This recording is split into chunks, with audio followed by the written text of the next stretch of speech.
Hey guys, in today's video, we're going to take a closer look at sewing with exposed elastic. So this is a technique used where the elastic is shown, it's part of the design. It's included generally as an arm strap, armband, or as a waistband. Using this technique as a waistband is super easy and it allows you to create a variety of pieces very quickly. Now in front of us right here, I have several examples for you to look at. First, we have two examples right here of exposed elastic waistbands. This skirt design right here is for an 18-inch doll, so we've used a 1-inch piece of elastic as that waistband. So it replaces the traditional waistband casing or elastic casing that would be sewn to the top, and it's sewn overlapping the fabric on the front side or the right side of the garment. So it's just attached on this front side edge with a zigzag stitch. And you can see on the inside right here is the top finished edge of the fabric, and then that is the inside view of the skirt waistband. So in this example, you can see that the waistband still has a little bit of stretch. The skirt itself is still gathered slightly, so it's very easy to get on and off the doll. And in comparison, here is a skirt done for the 14.5-inch Welliewishers size. For this size, because it is smaller, we've used a narrower piece of elastic, but the technique is the same. So for this example right here, this is a 3/8-inch wide piece of elastic. Now for the second example, this is a bubble skirt, and this example is sewn with exposed elastic, and it's the same pattern, the Liberty Jane bubble skirt, that is shown sewn with a fabric casing, like a waistband with a casing sewn into the top of that waistband. So we've replaced this finished waistband casing with a piece of exposed elastic. This technique is really easy to do. We've simply taken that same dimension. This elastic is cut 10.5 inches long. The skirt is assembled in the same method, and then when it comes time to attach that waistband, we're just simply adding a piece of exposed elastic around the top edge of the skirt. Now let's jump right into a hands-on demonstration. So right here you can see we have a couple different kinds or colors of elastic. This is a 1-inch wide knit elastic. So it's flat, it's stretchy. You can see that the way the texture of that elastic is. And then here, by comparison, is a 1-inch wide piece of braided elastic, just so that you can see the difference in texture. You can use either type of elastic for this technique. It's just a preference of which texture you'd like to use for the design. And then also in comparison, here's just the difference of the 1/2-inch wide, 3/8-inch wide works great for the smaller dolls, either 3/8 or 1/2 inch, compared to the 1-inch that you can use for the 18-inch doll. So for this illustration, I have a piece of fabric. It's cut 20 inches by 4.5 tall, and I've already hemmed the bottom and sewn it together along center back. So I have it ready to go. We've sewn a gathering stitch along this top edge, and the top raw edge of the fabric has already been finished with a zigzag stitch. So I'm just going to combine this with my 1-inch wide knit elastic to create a waistband along the top edge of this skirt. So to do that, I'm just going to measure 10.5 inches and cut my piece of elastic. Then I'm going to take my elastic over to the sewing machine with right sides together. I'm going to sew just down center back. I'm going to sew this seam at a 1/2 inch so that I have enough elastic to press open. And then once I've pressed that open, I will top stitch down both ends to make sure that this elastic in the back of the waistband lies flat when it's going on and off the doll. Now that we have the waistband prepped, I have the skirt marked at center front and the sides along the hemline, just so I can keep track of my gathers and make sure that my skirt is evenly spaced along the elastic. It's easier for me to do this with it marked at the bottom because I'm going to try to pull the gathering threads across the top, and the pins would just slightly be in the way. So I'm going to look at the center back seam and the center back seam of the elastic, and that's where we're going to want to line that up here, and then at center front, and then the two sides. So I'm going to just pull the gathers on this skirt a little bit so that it's just a little bit bigger than the actual piece of elastic. So again, I just want to be sure that my gathers are evenly spaced and that my marks for center front and the sides are in the right place.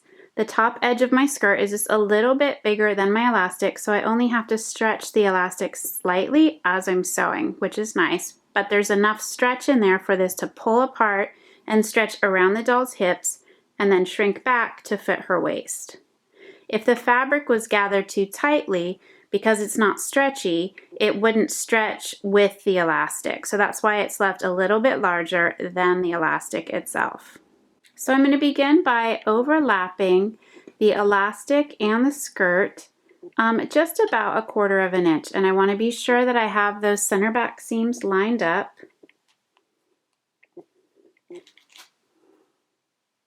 So I'm going to pin those in both places to be sure that that seam lines up. Then at center front, which is directly across from this, I'm going to pin this to line up with the section of the skirt that lines up with my pin that's marking center front. And again, this is overlapped just 1/4 inch. Now if you need to, you can pin in more places, but I find that this is enough to just slide this around now, and you can slightly pull on the elastic as you're attaching it to the skirt fabric. Now here we are back at the machine. On my machine, I can remove this part, this table that slides over to give me a larger sewing area. So I've pulled that off, and that gives me a very small diameter right here that I can actually just slip my entire skirt right around. Now this works for the 8 to 10 inch size. I can slip this down and it fits right around here. My elastic is actually pulled slightly, which makes this very easy to sew. Now for the smaller size, you'll have to flip the skirt inside out and sew that in a little bit different method. But for this one, we are going to set the machine at a triple zigzag stitch. So here's a close-up look at how that looks. This is just some sample stitching. The triple stitch means that it actually sews the threads 3 times in the same spot for the same stitch before moving on to the next stitch. So for this type of elastic waistband, this comes in really handy because of all the pulling that goes on. It adds extra strength by having 3 stitches per stitch. So I'm simply going to place my elastic right at the center line of my foot, and it's going to go on top of the elastic and on top of the skirt, on top of the elastic, on top of the skirt, and it's going to cover this edge at the base of this piece of elastic.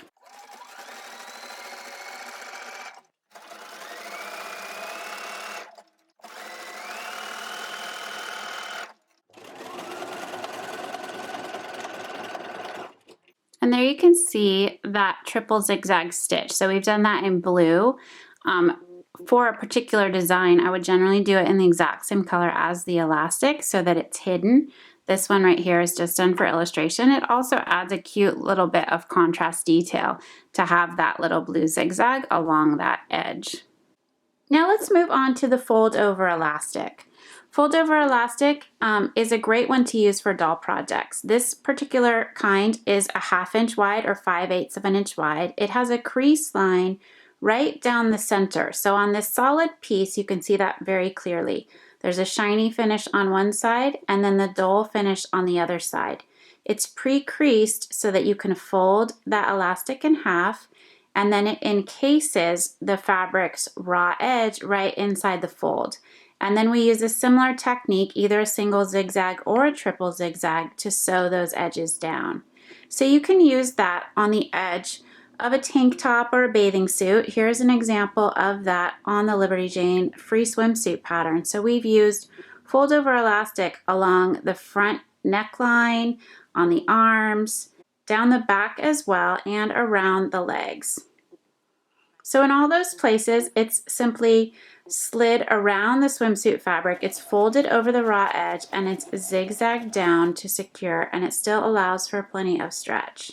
So if you have this type of item, the fold over elastic, you can always use it to replace any type of bias trimmed arms, like these are all the strappy tank top or the California cami, where we've cut from the self fabric a bias strip of fabric that has the edges turned under, and it's folded in half, and then it covers the raw edge of the side right here of this bodice. But you could very easily do that with fold over elastic and save yourself a few steps in the process. And it has a nice, clean, finished, even edge when you're using a piece of fold over elastic. And here are just a few examples of some different kinds. So like I mentioned, there's tons of colors of solid fold over elastic that you can find. And Etsy is a great place to look for that. And a lot of times it's just called FOE. So just look for that. 5/8 or 1/2 inch works great for doll clothes projects. These two right here are just fun prints. So you can see here on the outside finished edge, there is a print on that. And then on the inside, you still have that folded crease line. So either one of these would still work in the same method, where you simply fold that along the crease line, but then you have a more decorative finish on your binding. I hope these tips and techniques for using both exposed elastic and fold over elastic will help you to have the confidence to use these in the projects that you're working on. It's always great to find things that help speed up the process or give you the ability to create things faster while also creating a beautiful finish. And again, if you've worked on any projects using fold over elastic or exposed elastic, I'd love to see them. You can share those by using the Pixie Fair hashtag online. You can share them on the Pixie Fair Facebook page or inside the Sewing with Cinnamon group.